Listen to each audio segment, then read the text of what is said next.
বর চলে গেছে। বর চলে যাওয়ার পর পুরো হচ্ছে সব কিছু অগোছালো করে বরকে আমি স্টেশনে দিতে গেছিলাম। সেই রাত্রে ভোর 4টার সময় উঠছি, উঠে বরের জন্য রান্না করছি, কাপড় চোপড় সব কিছু গুছায় লাকেজ ব্যাগ গুছায় দিয়ে বরকে নিয়ে গিয়া হচ্ছে 9টার সময় হচ্ছে ট্রেন ছিল আমাদের স্টেশনে, ট্রেনে তুলে দিয়ে আসছি। ট্রেনে তুলে দিয়ে আসে আমার পুরো ঘরটা গুছানো, পুরো বাড়িটা গুছাই নিলাম।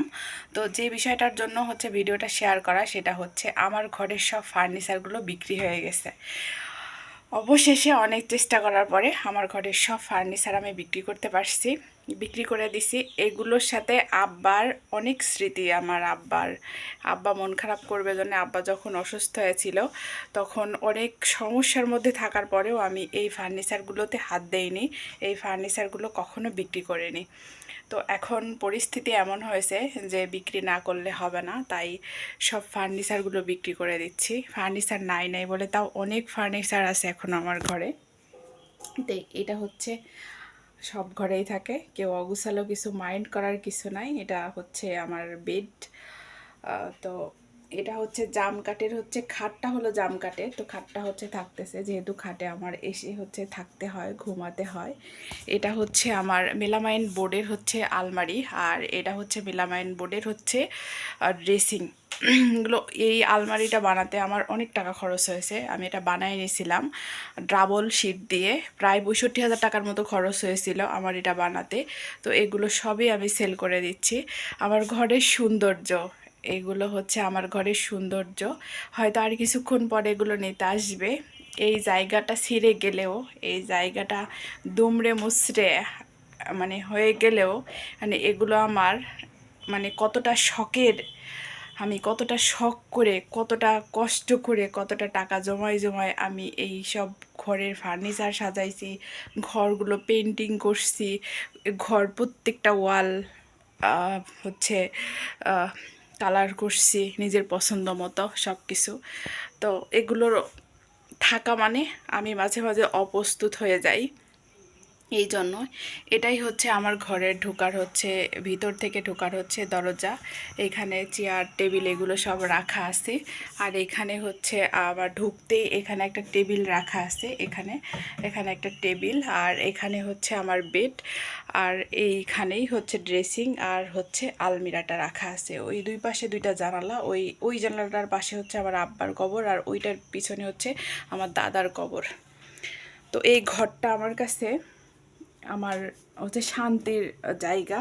এই ঘরটাতে আসলে আমি যে কতটা হচ্ছে শান্তিতে নিঃশ্বাস ফেলি সেটা একমাত্র আল্লাহ জানে, আর আমি জানি।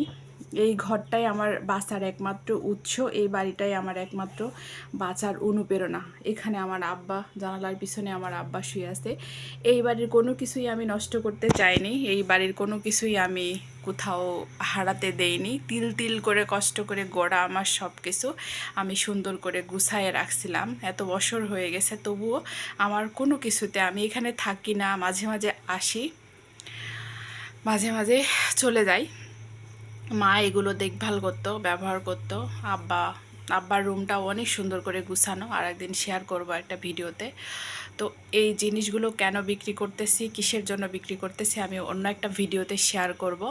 তবে এই জিনিসগুলো হয়তোবা আর কিছুক্ষণ আমার ঘরে থাকবে, তারপরে এই জিনিসগুলো আমার ঘর থেকে নিয়ে যাবে।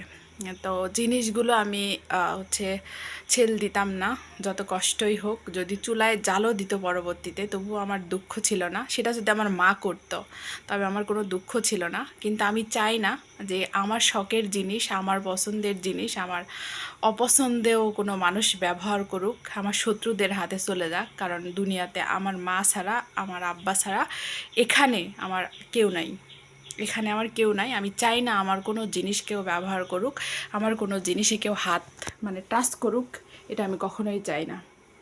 তো এই কারণে এই জিনিসগুলো সেল করে দেওয়া। প্রচণ্ড গরম, আজকে আমি এইমাত্র গোসল করে আসলাম, কাজ টাজ করে। অনেক কাজ ছিল, সব কিছু গুছায়, বাড়ি গুছায়, যেহেতু ঈদের একটা, কুরবানির একটা দাপট চলে গেছে। তারপরে মা অসুস্থ, সব মিলায়া আর কি কাজ করা হয়নি। বর ছিল, বরকে ঘরের মধ্যে রেখে এটা ওটা করা, করা, এখানে ওখানে যাওয়া, আর কেউ তো নাই যে কথা বলবে। আমি বসায় রেখে গিয়া কাজ করব বা অন্য একটা কাজ, বাসা গুছাবো, পরিষ্কার করব, কোনোটাই করা হয়নি। তো আসলে মেহমান বাসার মধ্যে থাকলে এরকমই হয়। আমার বর এখানে আসলে আমার কাছে মেহমান, আমার মায়ের কাছে মেহমান। তো আজকে চলে গেছে, যাওয়ার পরে আমি সব কিছু গুছায় গাছায় এখন গোসল করে আসলাম। তো গোসল করে এসেই ভিডিওটা এখনও করতেছি, কারণ এখনই আপলোড দিব, এক্ষুনি আসবে নিতে। তো নিয়ে চলে যাওয়ার পরে আর কারোর সঙ্গে শেয়ার করতে পারবো না, আমার ঘরের সৌন্দর্য আজ থেকে নাই হয়ে যাবে।